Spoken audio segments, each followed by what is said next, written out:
आपल्या कुलदेवतांचे आशीर्वाद, त्यांचं स्थान नेहमी आपल्या घरात असावं आणि त्यांची सेवा आपल्याला नेहमी करता यावी, या संकल्पनेतून कुलदेवतेचा मंगल कलश देवघरात ठेवला जातो. ज्या घरामध्ये कुलदेवतेचा मंगल कलश असतो, त्या घरामध्ये कधीही संकट येत नाहीत आणि कुलदेवतेचा आशीर्वाद कायम त्यांच्या घरावर असतो, असे सांगितले जाते. तुम्ही तुमच्या देवघरामध्ये मंगल कलश ठेवला आहे का? नसेल तर आपल्या कुलदेवतेची अखंड कृपा आपल्यावर नेहमी असावी आणि त्यांची सेवा आपल्या हातून नेहमी व्हावी, यासाठी नक्कीच तुम्ही मंगल कलशाची स्थापना आपल्या देवघरामध्ये केली पाहिजे. नमस्कार सर्वांना, श्री स्वामी समर्थ. मी पूजा तुमचं माझ्या यूट्यूब चॅनलमध्ये खूप खूप स्वागत करते. मागील व्हिडिओमध्ये आपण बघितलं की आपण घरच्या घरी रोज आपल्या कुलदेवतेची नित्यसेवा कशी करावी. जशी कुलदेवतेची नित्य पूजा करणे महत्त्वाचे आहे, त्याचप्रमाणे कुलदेवतेचा कलश हा विशिष्ट दिवशी आपल्या घरामध्ये स्थापित करणेही तेवढेच गरजेचे आहे.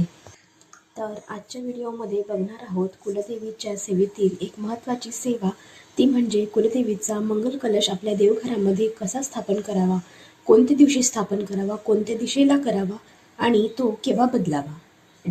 कुलदेवी ही आपल्या कुटुंबाची आई असते. ती आपल्या कुटुंबाचे रक्षण करते, उद्धार करत असते आणि आपण जेव्हा कुलदेवीच्या नावाने आपल्या देवघरामध्ये मंगल कलश स्थापना करत असतो, ते म्हणजे त्यांनी आपल्या कुटुंबावर सदैव कृपा ठेवावी, अशा भक्तिपूर्ण भावनेने केलेली पूजा असते. हा मंगल कलश म्हणजे आपल्या कुलदेवीला समर्पित असतो. तुम्ही जर पहिल्यांदाच देवघरामध्ये कलश स्थापना करणार असाल, तर तुमच्या कुलदेवीचा जो कोणता वार असेल त्या दिवशीपासून तुम्ही कलश स्थापना सुरू करू शकता. जसे मंगळवार, गुरुवार किंवा शुक्रवार.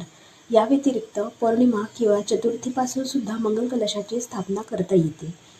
तर कलशाची स्थापना करताना एका तांब्याभर पाणी घेऊन त्या तांब्यावर कुंकवाने स्वस्तिक काढून त्यावर लाल कलावा बांधावा.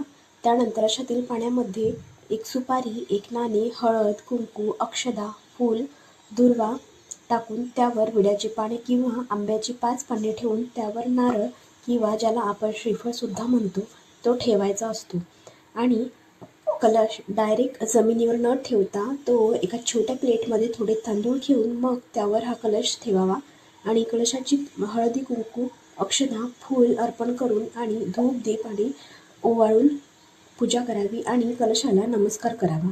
तर अशा प्रकारे कुलदेवतेचा मंगल कलश स्थापन करावा. जर कलशाची स्थापना ही मंगळवारपासून करणार असाल, तर आठवड्याच्या प्रत्येक मंगळवारी कलशातील पाणी आणि पाने बदलवायची आहे. त्यानंतर परत स्वच्छ पाणी टाकून नवीन पाणी ठेवून परत कलश स्थापना करायची आहे. पाणी बदलताना कलशातील आधीचे पाणी घरात थोडे शिंपडून आणि बाकीचे पाणी झाडामध्ये टाकावे. कुठेही पायाखाली ते पाणी येणार नाही याची काळजी घ्यावी. रोज पूजा करत असताना कलशावरील नारळ रोज बदलला जात नाही. नारळ, सुपारी आणि त्यातील जे नाणे आहे ते तसेच ठेवायचे आहे, तेच वापरायचे आहे. रोजची देवपूजा करताना कलशाला हळद, कुंकू, अक्षता, फूल वाहून धूप, दीप ओवाळून कलशाची रोज आपल्याला पूजा करायची आहे. तर अशा प्रकारे कायमस्वरूपी वर्षभर हा मंगल कलश देवघरात स्थापन केला जातो. प्रत्येक वेळी कलशातील पाणी बदलवताना नारळाला थोडा वेळ पाण्यामध्ये ठेवावं, त्यामुळे नारळाला तडा जात नाही असे म्हणतात. जर एखाद्या वेळी नारळ भंग झाला, त्याला तडा गेली, तर तो वाहत्या पाण्यामध्ये प्रवाहित करावा आणि नवीन नारळ कलशावर ठेवावं. किंवा जर नारळाला कोंब आला असेल, तर अशा वेळी ते नारळ एखाद्या चांगल्या ठिकाणी मातीमध्ये लावावा किंवा घरात जागा असेल तर तिथे लावावा. कलशामध्ये वापरला जाणारा तांब्या हा तांब, सोनं, पितळ, चांदी किंवा मातीचा. अशा प्रकारे कुलदेवतेचा मंगल कलश स्थापन करून त्याची मनापासून आणि श्रद्धेने पंचोपचारे पूजा करावी आणि कुलदेवतेचा नामजप करावा. याने कुलदेवतेचा अस्तित्व त्या कलशामध्ये निर्माण होतं आणि आपल्या कुलदेवता आपल्या घराचे रक्षण करते आणि घरातील लोकांना कोणत्याही प्रकारचा त्रास होऊ देत नाही. कारण ब्रह्मांडातल्या सर्व तत्वाला आकर्षित करण्याचं बळ हे कुलदेवतेच्या जपामध्ये आहे असे म्हणतात. मंगल कलशाचे महत्त्व काय आहे?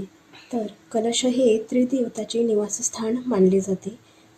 कलशाच्या मुखामध्ये श्रीहरी विष्णू वास करतात, कंठामध्ये रुद्र म्हणजेच महादेव वास करतात आणि कलशाच्या बुडामध्ये ब्रह्मा वास करतात असे म्हणतात. कलशाच्या मध्यभागी दैवी शक्तींचा वास असतो. तर अशा प्रकारे आपण आपल्या देवघरामध्ये कायमस्वरूपी कुलदेवीचा मंगल कलश स्थापन करू शकता. मंगल कलशाची स्थापना घरामध्ये समृद्धी, धन, आरोग्य व सुख यांना आकर्षित करते. शिवाय कलश विद्यमान असल्याने देवतेची कृपा आणि आशीर्वाद कायम राहतो असं मानलं जातं. तुम्हीही तुमच्या देवघरामध्ये मंगल कलशाची स्थापना केली आहे का? केली असेल तर ती कशी केली ते कमेंटमध्ये नक्की सांगा. व्हिडिओ आवडल्यास व्हिडिओला लाईक आणि शेअर नक्की करा आणि चॅनलला सबस्क्राईब नक्की करा. व्हिडिओ बघितल्याबद्दल धन्यवाद. श्री स्वामी समर्थ.